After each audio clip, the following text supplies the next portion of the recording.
ಅವ ಯಜಮಾನನಾಗಿದ್ದಾನೆ. ಭಾವಭಾಗದಲ್ಲಿ ನಿನ್ನ ಸೋದರಿ ಕುಳಿತಿದ್ದಾಳೆ.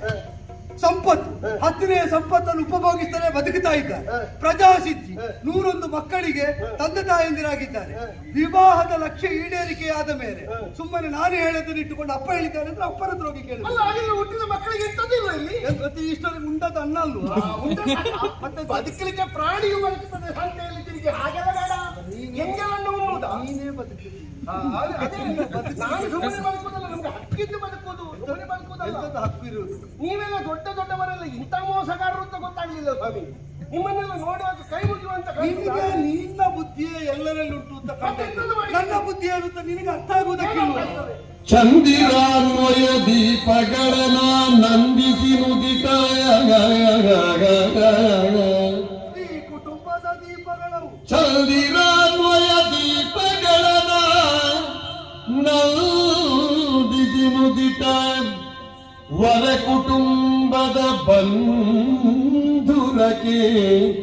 ಪಿರಿತನದಿ ಕೈದೆ ವಸುಂಧರೆಯ ದೃಢ ವಿಭಜನೆ ವಂದ್ಯ ಧರ್ಮ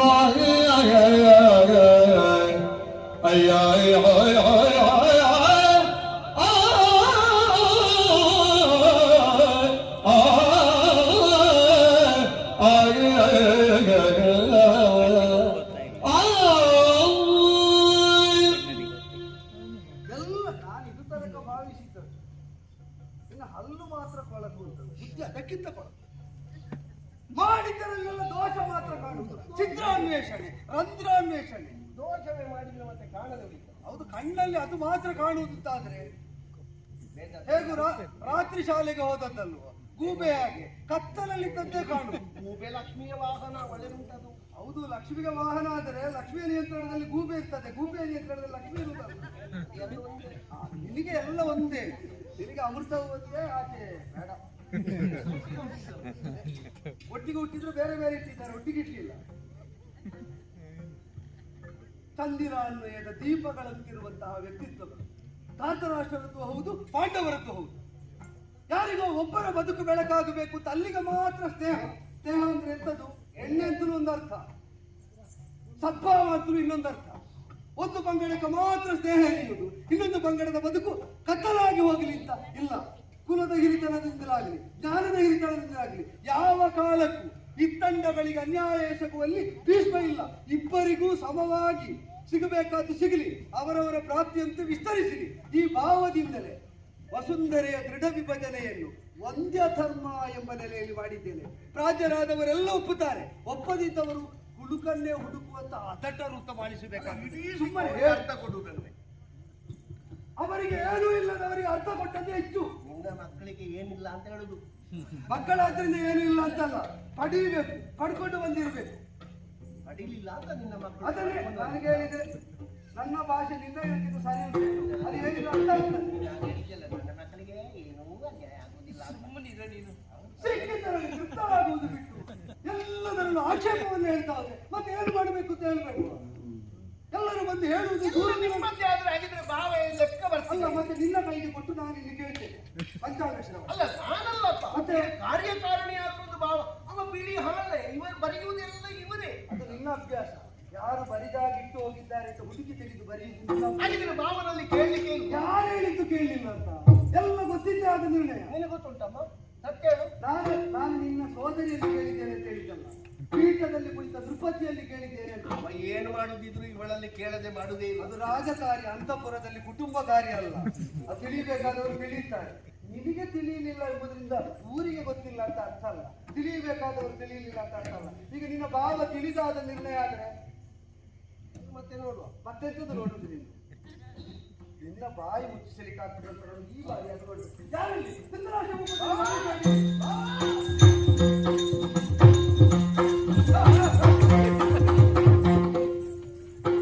ಕೆಲವರಿಗೆ ಕೈ ಕೊಡುವಾಗ ಯೋಚನೆ ಮಾಡಬೇಕು. ಅವ್ರು ಕೊಂಡಲ್ಲಿ ಪ್ರಪಾತದಲ್ಲೇ ಇಳಿಸುವುದು. ಇವರು ಬಂದ್ರ ಇನ್ನು ಅವರೇ ಬಂದ ದೊಡ್ಡಪ್ಪ ಬರುವುದಕ್ಕೆ ಹೇಳಿದ್ರೆ ದೊಡ್ಡಪ್ಪ. ಹೌದು ಮಗು, ಭಾವನ ಬಗ್ಗೆ ಸೋದರಿಯ ಬಗ್ಗೆ ಕಾಳಜಿ ಇದ್ದವನು ಹೇಳಿಕೊಡುದ್ರು ನಿನ್ನ ಅವರೇ ಬಂದು ಎಲ್ಲ ದಂಬಾಚಾರದ ಮಾತು ಬಿಟ್ಟರೆ ಒಳಗೆಲ್ಲ ಮಲಿನವೇ ಇರು. ಹೌದು ಏನಾದ್ರೂ ನೀವು ನನ್ನನ್ನು ಕರೆದ್ರಲ್ವೇ, ಕಾರಣ ಏನು ದೊಡ್ಡಪ್ಪ? ಏನಾದ್ರೂ ಕೆಲಸದಲ್ಲಿ ಇದೆಯೋ ಮಗು? ಕರೆದದ್ದು ತೊಂದರೆ ಆಯ್ತಾ? ಅಯ್ಯೋ, ನಾನೇ ನಿಮಗೆ ತೊಂದರೆ ಹೇಳಿದ್ದು ನಮ್ಮ ಇಲ್ಲ ದೊಡ್ಡಪ್ಪ. ಇದು ತನಕ ವಾತ್ಸಲ್ಯದಿಂದಲೇ ನಿನ್ನಲ್ಲಿ ವರ್ತಿಸಿದ್ದಲ್ವ? ಖಂಡಿತ. ನೀನು ಯಾವುದೋ ರಾಜಕಾರ್ಯದಲ್ಲಿರುವಾಗ ಕರೆದು ತೊಡಕಾಯಿತು ಅಂತ ಕೇಳಿದೆ. ಈಗ ನಿನ್ನನ್ನು ಭರಿಸುವುದು ನನಗೆ ಅನಿವಾರ್ಯ ಆಯಿತು. ಯಾಕೆ ದೊಡ್ಡಪ್ಪ, ಏನಾಗಬೇಕು ನನ್ನಿಂದ? ರಾಜ್ಯ ವಿಭಜನೆ ಮಾಡಬೇಕು ಅಂತ ನಾವು ಮಾತಾಡಿದ್ದಲ್ವೇ? ಅದು ಆಗಿ ಹೋಯ್ತಲ್ಲ. ಎಂತದಾಗುವುದು? ನಿನ್ನ ಅಂತಃಪುರದಿಂದಲೇ ಅಪಸ್ವರ ಬಂದಿದೆ ಈಗ. ನನ್ನ ಅಂತಪುರ? ಹೌದು. ಯಾರದು? ನಿನ್ನ ಅಂತಃಪುರದಲ್ಲಿ ಯಾರಿರುವುದು? ಅದೇ ನಿನ್ನ ವಾಮಭಾಗದಲ್ಲಿ ಯಾವತ್ತೂ ನಿಲ್ಲುವ ಗಾಂಧಾರಿ ದೇವಿಯೇ. ಜೊತೆಯಲ್ಲಿ ಮತ್ತೊಬ್ಬ ಇದ್ದಾನೆ, ಹಿತ ಸಂರಕ್ಷಕನಾಗಿ ಗಾಂಧಾರದಿಂದ ಬಂದಂತ ಶಾಕುನಿ. ಒಂದು ಅಕ್ಷರ ಹೆಚ್ಚುಂಟು ಅಂತ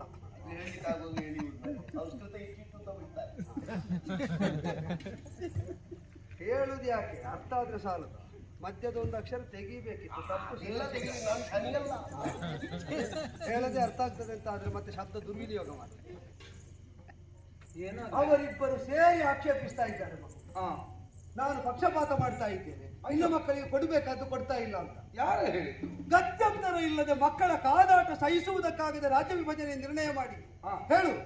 ತಂದೆಯಾಗಿ ನೀನು ಹೊಣೆ ಹೊತ್ತು ನಿನ್ನ ಮಕ್ಕಳನ್ನು, ಪಾಂಡವರನ್ನು ವಿದ್ವೇಷಜನಕವಾದಂತಹ ಕದನದಿಂದ, ಕಾದಾಟದಿಂದ ಹಿಂದೆ ಸರಿಸ್ತಿಂತಾದ್ರೆ ನಿನ್ನ ಮಗನಿಗೆ ಪಟ್ಟಾಗುತ್ತದೆ. ನಿಯಂತ್ರಿಸಿದ ಮಕ್ಕಳನ್ನು ಹೇಳ್ಬೇಕು.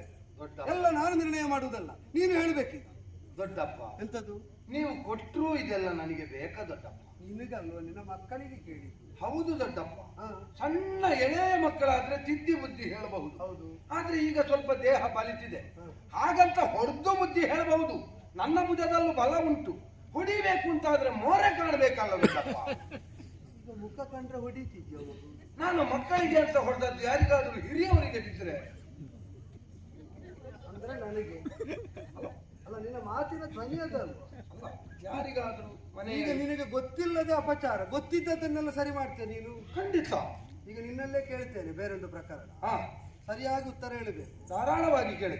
ಆವತ್ತು ಪಶುಪತಿ ಉತ್ಸವಕ್ಕೆ ಇಲ್ಲಿ ಮುಂದೆ ಮುಂದೆ ಬೇಡದಿದ್ದಕ್ಕೆ ತಲೆ ಹಾಕುದು ಮಾತ್ರ ಅಲ್ಲ, ಎಲ್ಲಿಗೆ ತಲೆ ಹಾಕಿದ್ಯೋ ಅದರದ್ದು ಕೇಳುವಾಗ ಮುಂದೆ ಇರಬೇಕು. ನೀನೆ ಮುಂದೆ ಬಾ. ಇಲ್ಲಿ ಕೆಲವರು ಸುಮ್ಮನಿದ್ದಾರೆ ಅಂತ ಏನು ಗೊತ್ತಿಲ್ಲ ಅಂತ ಅರ್ಥ ಅಲ್ಲ, ಎಲ್ಲ ಅರ್ಥ ಆಗ್ತದೆ. ಎಂತದ್ದು ಮಗನೇ ಚಳಿ ಆಗ್ತಾ ಉಂಟು? ಇಲ್ಲ ಏನೋ ಒಂದು ನಡುಕ ಬಂದು ದೃಢತೆಗೆ ಇಟ್ಕೊಂಡಾಗುಂಟು. ಇಲ್ಲ. ವಾರಣಾವತಕ್ಕೆ ಪಾಂಡವರನ್ನು ಉತ್ಸವಕ್ಕೆ ಕಳಿಸಿಕೊಟ್ಟಿಯಲ್ಲ? ಹೌದು. ಅವರಿಗೆ ಇರುವುದಕ್ಕೆ ಒಂದು ವಿಶಿಷ್ಟವಾದ ಮನೆಯ ನಿರ್ಮಾಣ ಆಯ್ತು. ಹೌದು. ಯಾವುದರಿಂದ ಮಾಡಿದ್ದು ಮಗು ಮನೆ? ಅದು ಕಲ್ಲಿನಿಂದಲೋ, ಮಣ್ಣಿನಿಂದಲೋ, ಮರಳಿನಿಂದಲೋ, ಕಾಷ್ಟದಿಂದಲೋ? ಯಾವುದರಿಂದ ಅಲ್ಲ, ಯಾವುದರಿಂದ ಅಂತ ನಿನ್ನಲ್ಲಿ ಕೇಳಿದ್ದು. ನಿನ್ಗೆ ಗೊತ್ತಿಲ್ವಾ? ನನಗೆ ಗೊತ್ತಿಲ್ಲ ದೊಡ್ಡಪ್ಪ. ಸತ್ಯ ಹೇಳ. ಅಲ್ಲ, ನನಗೆ ಗೊತ್ತುಂಟು ಅಂತ ಯಾರಾದ್ರೂ ಹೇಳಿದ್ರಾ? ಯಾರು ಹೇಳುದು ಬೇಡ ಮಗು, ಎಲ್ಲ ಗೊತ್ತಾಗಿ ಆಯ್ತು. ಯಾಕೆ ಕೇಳಿದ್ದು ಗೊತ್ತುಂಟ? ಅದು ಒಂದು ತಪ್ಪು. ಅದು ನನ್ನಿಂದ. ನೀನು ಹೀಗೆ ಒಂದು ಅಂತ ಹೇಳ್ತಾ ಇಷ್ಟವರೆಗೆ ಎಷ್ಟು ಮಾಡಿದ್ದಂತ ಗೊತ್ತುಂಟ? ಪುತ್ರ ವ್ಯಾಮೋಹದಲ್ಲಿ ವಿವಶನಾದಂತಹ ನೀನು ಮನೆಯ ಮಕ್ಕಳನ್ನೇ ಕೊಂದು ಕಳೆಯುವುದಕ್ಕೆ, ಸುಟ್ಟುರುವುದಕ್ಕೆ ರಾಜಮುದ್ರೆಯನ್ನು ಒತ್ತಿದವನು. ಆದ್ದರಿಂದಲೇ ಇನ್ನಂತಹ ದುರಂತ ಆಗಬಾರದು ಅಂತ ರಾಜ್ಯ ವಿಭಜನೆಗೆ ಹೊರಟ್ರೆ ಈಗ ಇವರ ಆಕ್ಷೇಪ. ನಿಯಂತ್ರಿಸ್ತೇವೆ ನಿನ್ನ ಮಕ್ಕಳನ್ನು. ನನಗೆ ನಿಯಂತ್ರಣ ಇಲ್ಲ. ನೀನು ಅಡ್ಡಗೋಡೆಯ ಮೇಲೆ ದೀಪ ಇಡಬೇಡ, ನೇರ ಹೇಳು. ಅಲ್ಲ, ನಾನು ಅಡ್ಡಗೋಡೆಯ ಮೇಲೆ ದೀಪ ಇಟ್ಟರು, ನೇರಗೋಡೆಯ ಮೇಲೆ ದೀಪ ಇಟ್ಟರು ನನಗೆ ಕಾಣುವುದಿಲ್ಲ. ದೀಪದ ಸುದ್ದಿ ಮಾತಾಡು. ಕುರುಡರಿದ್ದ ಕೋಣೆಯಲ್ಲೂ ಕೂಡ ದೀಪ ಇರ್ತದೆ ಮಗು. ಹೌದು. ಅವರಿಗೆ ಕಾಣಬೇಕು ಅಂತ, ಅವರನ್ನು ಲೋಕಕ್ಕೆ ಕಾಣಬೇಕು. ಅದು ಕಣ್ಣಿದ್ದು ದೃಷ್ಟಿ ಇಲ್ಲದವರಿಗೆ ಅರ್ಥ ಆಗುವುದಿಲ್ಲ ಬಿಡು. ಈಗ ನೀನು ಅಡ್ಡಗೋಡೆಯ ಮೇಲೆ ದೀಪ ಇಡ್ಲಿಕ್ಕೆ ಆಗುವ ಹಾಗೆ ನೀವು ಮೊದಲು ದೀಪ ಉರಿಸುವ, ಅದನ್ನು ಸರಿಯಾಗಿ ಅಡ್ಡಗೋಡೆಯಲ್ಲಿ ಇಡ್ತೇನೆ. ಈ ಬದಿಯಲ್ಲಿದ್ದ ಪಾಂಡವರ ಬದುಕು ಬೆಳಕಾಗಬೇಕು, ಆ ಬದಿಯಲ್ಲಿದ್ದ ನಿನ್ನ ಮಕ್ಕಳ ಬದುಕು ಬೆಳಕಾಗಬೇಕು. ಹೇಳು, ಏನು ಮಾಡಬೇಕು? ನನಗೆ ಯಾರಿಗಾದ್ರೇನು, ಪಾಂಡವರಿಗಾದ್ರೇನು, ನನ್ನ ಮಕ್ಕಳಿಗಾದ್ರೇನು, ಎರಡೂ ನಮ್ಮ ವಂಶ. ಅನುರಾಗ ಇರಲಿ ಮಗು, ರಾಗ ಹೆಚ್ಚು ಬೇಡ. ಮನಸ್ಸಿನಲ್ಲಿ ಅನುರಾಗ. ಈಗ ಯಾರಿಗಾದ್ರೂ ನಿನಗೆ ನನಗೆ ಏನು ನಮ್ಮ ವಂಶದ ರಾಜ್ಯ ವಿಭಜನೆ ನಿನಗೆ ಸಮ್ಮತವ? ಅಯ್ಯೋ ದೊಡ್ಡಪ್ಪ, ನೀವೊಂದು ತೀರ್ಮಾನ ಮಾಡಿದ್ದನ್ನು ಮೀರಬೇಕು ಅಂತಾದ್ರೆ ನನಗೆ ಅದನ್ನು ಊರ್ಜಿತಗೊಳಿಸದೇ ಇರುವಂತಹ ಯೋಗ್ಯತೆ ಇರಬೇಕು. ನಿಮ್ಮ ಎದುರಲ್ಲ ನಾನು ನಿಂತು ಅದು ಅದೆಲ್ಲ ಆಗ್ಲಿಕ್ಕಿಲ್ಲ. ಅದು ನೀವು ಹೇಳಿದ ಮೇಲೆ ಆಯ್ತು. ಸಮ್ಮತಿ ತಾನೆ? ಹೌದು. ಯಾರಿಗೂ ಗೊತ್ತಿರೋದೆಲ್ಲ ಇವನಿಗೆ ಬೇಕಾದಾಗ ಮಾಡ್ತಾರೆ ಅಂತ ಹೇಳಿ. ಗಾಂಧಾರಿ ದೇವಿ ಆಚಾರ್ಯರೇ, ಈಗ ನೀನು ಹೇಳಬೇಕಪ್ಪ. ಪತಿಗಿಲ್ಲದ ಬೆಳಕು ಬದುಕಲ್ಲಿ ತನಗೂ ಬೇಡ ಅಂತ ಕಣ್ಣಿಗೆ ಪಟ್ಟಿ ಕಟ್ಟಿಕೊಂಡು ಪಾತಿವ್ರತ್ಯದ ಮಹಿಮೆಯನ್ನು ಲೋಕಕ್ಕೆ ಬೋಧಿಸಿದ ಮಹಾನ್ ಸಾಧ್ವಿ ನೀನು. ವಿವೇಕದ ಪ್ರಜ್ಞಾಚಕ್ಷುವಿನಲ್ಲಿ ಜಾಗೃತವಾಗುತ್ತು ನನಗೆ ಗೊತ್ತುಂಟು. ಮನೆಯ ಮಕ್ಕಳು ಪರಸ್ಪರ ಖಡ್ಗ ಹಿಡ್ಕೊಂಡು ಕಡೀತೇವೆ ಅಂತ ಹೊರಟಾಗ ತಡೆಯುವ ಧೃತಿ ಉಂಟಾ? ನಿನ್ನ ಮಕ್ಕಳು ಪಾಂಡವ ವಿದ್ವೇಷದಿಂದ ಹಿಂದೆ ಸರಿಯುವಂತೆ ಮಾಡ್ತಿ ಅಂತ ನೀನಾಡಿದರೆ ಪಾಂಡವರನ್ನು ನಾನು ನಿಯಂತ್ರಿಸ್ತೇನೆ. ರಾಜ್ಯ ವಿಭಜನೆ ಬೇಡ, ನಿನ್ನ ಮಕ್ಕಳಿಗೆ ಬಟ್ಟ ಆಗ್ತದೆ. ಪಾಂಡವ ದ್ವೇಷದಿಂದ ಹಿಂದೆ ಸರಿತೀಯೋ? ನನ್ನಿಂದ ಸಾಧ್ಯ ಇಲ್ಲ. ನಾನು ಕಣ್ಣು ಕಾಣದೆ ನಿಮ್ಮಲ್ಲಿ ಬಂದೇನೋ ಆಡಿ, ಕೆಲವರೆಲ್ಲ ಕಣ್ಣು ಕಂಡವರು ಆಡಿದ ಮಾತನ್ನೇ ಸತ್ಯ ಅಂತ ಭಾವಿಸಿಕೊಂಡು ಬಂದು ಆಡಿದೆ. ನನಗೀಗ ಗೊತ್ತಾಯಿತು, ಪತಿಗಿಲ್ಲದ ಸೌಭಾಗ್ಯ ನನಗೂ ಬೇಡ ಅಂತ ಕಣ್ಣಿಗೆ ಪಟ್ಟಿಯನ್ನು ಕಟ್ಟಿಕೊಂಡವಳು ನಾನು. ನನ್ನವರು ಆಡಿದ್ರಲ್ಲ, ಅವರ ನಿರ್ಣಯವನ್ನು ನಾನು ಮೀರುವವಳೆ, ಅದಕ್ಕಲ್ಲ ಒಲ್ಲೆ ಅಂತ ಹೇಳುವವಳೆ. ನನಗೊಪ್ಪಿಗೆ ಇದೆ. ಈ ವಿಚಾರದಲ್ಲಿ ನೀವು ಯಾವ ನಿರ್ಣಯ ಬೇಕಾದರೂ ತೆಗೆದುಕೊಳ್ಳಿ, ನನ್ನ ಆಕ್ಷೇಪ ಇಲ್ಲ. ಕಣ್ಣು ಚರ್ಮಚಕ್ಷುಗಳಲ್ಲಿ ಕಾಣದಿದ್ರು ಚಿಂತಿಲ್ಲ, ನೋಡುವವರಿಗೆ ಮಾರ್ಗದರ್ಶನ ಮಾಡ್ಲಿಕ್ಕಾಗ್ತದೆ. ಕೆಲವರಿಗೆ ಬುದ್ಧಿಗುರುಡುಂಟಲ್ಲ, ಅದಕ್ಕೆ ಮದ್ದಿಲ್ಲ. ಆಗಲಿ, ಪತಿಯನ್ನು ಮೀರದಿರುವ ನಿನ್ನ ಪಾತಿವ್ರತ್ಯದ ವ್ರತನಿಷ್ಠೆ ಏನುಂಟು, ನಿನ್ನ ಬದುಕಿಗೆ ಅದೇ ಬೆಳಕಾಗಲಪ್ಪ. ಪತಿಯ ಜೊತೆಯಲ್ಲೇ ಬಿಟ್ಟು ಇಲ್ಲೇ ಇಲ್ಲೇ ನಾನು ಇಲ್ಲಿದ್ದೇನೆ, ನಿನ್ನ ಬಾನಂಗಳದ ಬಾಲಭಾಸ್ಕರ. ಈಗ ಅಂಧನಾದ್ರಿ ಇವನಿಗೆ ಸಾಹಿತ್ಯ ಪಾಠ ಮಾಡಲಿಲ್ಲ. ಅವನಿಗೆ ಹೇಗೂ ಕಣ್ಣಿಲ್ಲ, ಅವಳ ಭಾಸ್ಕರ ಇವರಿಗೂ ಕಣ್ಣಿಲ್ಲ. ಶಕುನಿ ಮಹಾಶಯ ಮುಂದುವರೆಬೇಕು. ಇಲ್ಲಿಗೆ ತಂಗಿಯ ಹಿತ ಕಾಯುವ ದೀಕ್ಷೆ ಹೊತ್ತು ಬಂದವರಲ್ಲಿ ಕೇಳದೆ ನಿರ್ಣಯ ಮಾಡಿದ್ದು ಅಂತ ಆಗುವುದು ಬೇಡ. ನಿನ್ನಲ್ಲೇ ಏನಾದ್ರೂ ಒಂದು ಕೇಳಲಿಕ್ಕೆ ಹೋದಾಗ ಅವರ ಕೈಯಲ್ಲಿ ಒಂದು ಕಿಟಿ ಕಿಟಿ ಕಿಟಿ ಕಿಟಿ ಎಂತದ ಅದು? ಯಾವತ್ತು ನೋಡಿದ್ರು ಉಂಟು ರಗಳೆ. ದಾಳ ದಾಳ ಯಾವುದರದ್ದು? ಎಲುಬಿನದು. ಎಲುಬಿನ ದಾಳ? ಯಾರೇನು? ಕುಟುಂಬದವರು. ಅದನ್ನು ಯಾಕೆ ವಿಸರ್ಜಿಸಲಿಲ್ಲ? ಸ್ವಲ್ಪ ಜಾಗ ಸಿಕ್ಕಿದಲ್ಲಿ ಬಿಡಬೇಕು ಅಂತ ಉಂಟು. ಕುಟುಂಬದ ಎರಡು ತುಂಡು ಎಲುಬು ಬಿಡುವುದಕ್ಕೆ ಇವನಿಗೆ ಸ್ಥಳ ಸಿಕ್ಕಲಿಲ್ಲ. ಗುರುಕುಲದ ಭವಿಷ್ಯ ನಿರ್ಣಯಿಸಲಿಕ್ಕೆ ಬಂದಿದ್ದಾನೆ. ದುರಂತ. ಮಾತಾಡಿದಷ್ಟು ಸುಲಭ ಇಲ್ಲ ಇದರಲ್ಲಿ ಆಡುವುದು. ಒಂದು ಸುತ್ತಿನಲ್ಲಿ ಸೋಲಿಸಿಯೇನು ನಾನು. ನೀ ಆಡುವ ಮೊದಲೇ ನೀನು ಸೋಲುವ ಮಾತೊಂದು ಹಳ್ಳಿಯ.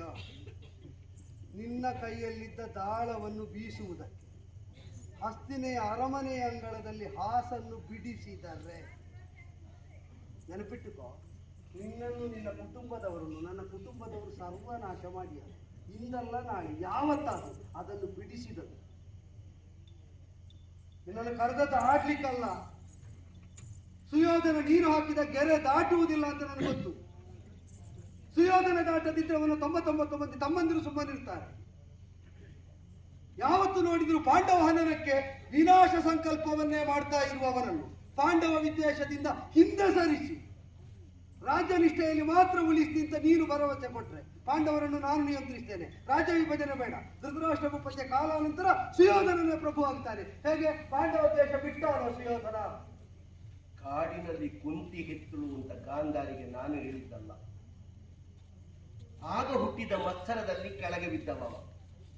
ಅವನಿಗೆ ಪಾಂಡವ ದ್ವೇಷ ಎನ್ನುವುದು ನಾನು ಹೇಳಿಕೊಟ್ಟದ್ದಲ್ಲ. ಅವನಲ್ಲಿ ಇದ್ದದ್ದನ್ನು ನಾನು ಸ್ವಲ್ಪ ಎಬ್ಬಿಸಿದ್ದೆ. ಈಗ ನಾನು ಅವನನ್ನು ನಿಯಂತ್ರಿಸಬೇಕು ಅಂತ ನೀವು ಹೇಳಿದ್ರೆ, ನಿಮಗಾಗಿ ನಾನು ಹೌದು ಅಂತ ಹೇಳಿದ್ದೇವೆ. ನಾಳೆ ಅವ ಮಾಡಿದ ಪಾಪಕ್ಕೆಲ್ಲ ಯಾರು ಹೊಣೆ? ನೀವು ಒಂದು ಭರಣಿ ಹುಡುಕಿದ್ದೀರಿ, ಅವತ್ತೇ ನನ್ನನ್ನು ಹಾಕಲಿಕ್ಕೆ. ನನ್ನ ಅಪ್ಪನಿಗೆ ನನ್ನನ್ನು ಹಿಡಿಲಿಕ್ಕೆ ಆಗ್ಲಿಲ್ಲ, ಮತ್ತೆ ನೀವ ಕೃತಜ್ಞತೆ ಯಾಕೆ ಗೊತ್ತುಂಟು? ಅಪ್ಪ ಹೇಳಿದ ಹಾಗೆ ಕೇಳದ ಅಪ್ಪನಿಗೆ ಹಿಡೀಲಿಕ್ಕಾಗದ ಮಗನನ್ನು ಕೇಳಿ ಇನ್ನು ಈ ರಾಜ್ಯದಲ್ಲಿ ನಿರ್ಣಯ ಆಗುವುದಿಲ್ಲ. ಧೃತರಾಷ್ಟ್ರ ಒಪ್ಪಲಿ ಹೇಳೋ.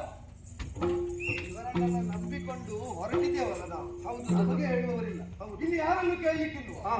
ಮನೆಯ ನಿರ್ಣಯವನ್ನು ಮನೆಯವರು ಕೂಡಿ ನಿರ್ಣಯ ಮಾಡಿ ಆಗಿದೆ. ಹೌದು, ರಾಜ್ಯ ವಿಭಜನೆ ಆಗಬೇಕು ಅಂದ್ರೆ ಆಗಲೇಬೇಕು. ಆಗುವುದೇ ಮಾಡುವುದೇ. ಮನೆಯವರು ವಿರೋಧಿಸಿದರೆ ಭೀಷ್ಮರಿಗೆ ಕಷ್ಟ ಆಗ್ತದೆ, ಸರಿ. ಹೊರಗಿನವರ ವಿರೋಧ ಅಲ್ಲ. ಹಾ, ಈಗ ಅರ್ಧ ರಾಜ್ಯ ಆದ್ರೆ ಪಾಂಡವರಿಗೆ ಯಾವುದನ್ನು ಕೊಡುವ? ಕಾಂಡವ ಪ್ರಸ್ಥ. ಏಯ್, ಅದು ಕಾಡಲ್ಲಿ ಬಿಡು.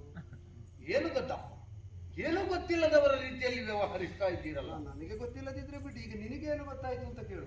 ನಮ್ಮ ವಂಶದ ಹಿರಿಯನಾದಂತಹ ಪುರೂರವನ ಕೇಂದ್ರ ಸ್ಥಾನ ಅಲ್ವೇ? ಪುರೂರವನ ಕಾಲದಲ್ಲಿ ಶಾಪ ಸಿಕ್ಕಿ ಬೆಂಗಾಡಾದದ್ದು ಅದೇ ಮಗನೇ. ನಿನ್ನ ದೊಡ್ಡಪ್ಪನಿಗೆ ಅದು ಗೊತ್ತುಂಟು. ಸ್ವಲ್ಪ ಕಾಡ ಅಂತೂ ನಿನಗೆ ಪಾಂಡವರಿಗೆ ಕೊಡ್ಲಿಕ್ಕೆ ಸಿಕ್ಕಿದ್ದು ಕಾಡೇ ಅಲ್ಲ. ಅವರು ದೈವಾಂಶ. ಬೇಡ ಬೇಡ, ಅನುರಾಗ ಇರಲಿ, ರಾಗ ಬೇಡ. ದೈವಾಂಶ ಸಂಭೂತರು. ಹೌದು. ನರಕದಲ್ಲಿಟ್ಟಿರುವ ಆ ನೆಲೆಯನ್ನು ನಂದನವಾಗಿಸುವ ಯೋಗ್ಯತೆ ಉಂಟು. ಇವ ಚಕ್ರವರ್ತಿ ಆಗ್ತಾನೆ ಅಂತ ಹುಟ್ಟುವಾಗಲೇ ಅಶರೀರವಾಣಿಯ ಬೆಂಬಲ ಉಂಟು. ಬೆಳೆಸುವ ಯೋಗ್ಯತೆ ಇದ್ರೆ ಬೆಳೆಸಿಕೊಳ್ತಾರೆ. ಮತ್ತೆ ಕೆಲವರಿದ್ದಾರೆ ಸ್ವರ್ಗದಲ್ಲಿ ಕೊಂಡೋಗಿ ನಿಲ್ಲಿಸಿ ಅದನ್ನು ನರಕದ ದುರ್ವಾಸನೆ ಬರದಂತೆ ಪರಿವರ್ತಿಸದಿದ್ರೆ ಅವರ ಜನ್ಮ ವ್ಯರ್ಥ ಅಂತ. ಜನ್ಮವೇ ಅಂತದ್ದು, ಏನು ಹೇಳಿ ಪ್ರಯೋಜನ ಇಲ್ಲ. ಇರ್ಲಿ, ಕೇವಲ ಕೊಡ್ತೇವೆ ಅಂತ ಮಾತಿನಿಂದ ಭರವಸೆ ಅಲ್ಲ. ಮತ್ತೆ ಕುಂತಿಯನ್ನು ಪಾಂಡವರನ್ನು ಪಾಂಡವ ಸತಿಯಾದ ಪಾಂಚಾಲೆಯನ್ನು ಕರೆದು ಯಾವ ಭೂಭಾಗ ಅಂತ ಹೇಳಿ ಪುರೋಹಿತರನ್ನು ಕರೆಸಿ ಮುಹೂರ್ತ ನಿರ್ಣಯ ಮಾಡಿ ಸರಿ ಅಭಿಷೇಚನ ಮಾಡಿ ಅರ್ಧ ರಾಜ್ಯಕ್ಕೆ ಅವರನ್ನು ಪಟ್ಟಾಭಿಷಿಕ್ತರನ್ನಾಗಿಸಬೇಕು. ಶೀಘ್ರ, ಅತಿ ಶೀಘ್ರವಾಗಿ ಆದಿ ಮನೆಯ ನಿರ್ಣಯ ಒಮ್ಮತದಿಂದ ಅನುಷ್ಠಾನಕ್ಕೆ ಬರಬೇಕು. ತಡೆಯುವವರು ಒಳಗಿಲ್ಲ ಅಂತ ದೃಢ ಆದ ಮೇಲೆ ಹೊರಗಿನವರು ತಡೆದ್ರಲ್ವ. ನೀನು ಚಿಂತೆ ಮಾಡಬೇಡ. ನನಗೆ ಮೊದಲೇ ಕಣ್ಣಿಲ್ಲ ದೊಡ್ಡಪ್ಪ. ಯಾರಾದ್ರೂ ನೀ ಚಿಂತೆ ಮಾಡಬೇಡುವ. ಗುರುಕುಲದಲ್ಲಿ ಕಲಿತು ಹೊರಡುವಾಗ ಅಶರೀರವಾಣಿಯಾಗಿದೆ. ಆರ್ಯಾವರ್ತದಲ್ಲಿಂತಲ್ಲ, 3 ಲೋಕದಲ್ಲಿ ದೇವವ್ರತನ ಕೈಯಲ್ಲಿ ಆಯುಧ ಉಂಟು ಅಂತಾದ್ರೆ ಎದುರಿಸುವ ಗಂಡು ಮಗ ಲೋಕದಲ್ಲಿ ಇಲ್ಲ ಅಂತ. ಈ ವಂಶದ ವಿನಾಶಕ್ಕೆ ಸಂಕಲ್ಪಿಸಿ ಹೊರಗಿನವರು ಪ್ರಕಟವಾಗಿ ವಿರೋಧಿಸಿದ್ರೆ ನಾನಲ್ಲ, ನನ್ನ ಕೈಯಲ್ಲಿದ್ದಂತಹ ಧನುಸ್ಸು ಮಾತಾಡ್ತದೆ. ನೀನು ಬಾ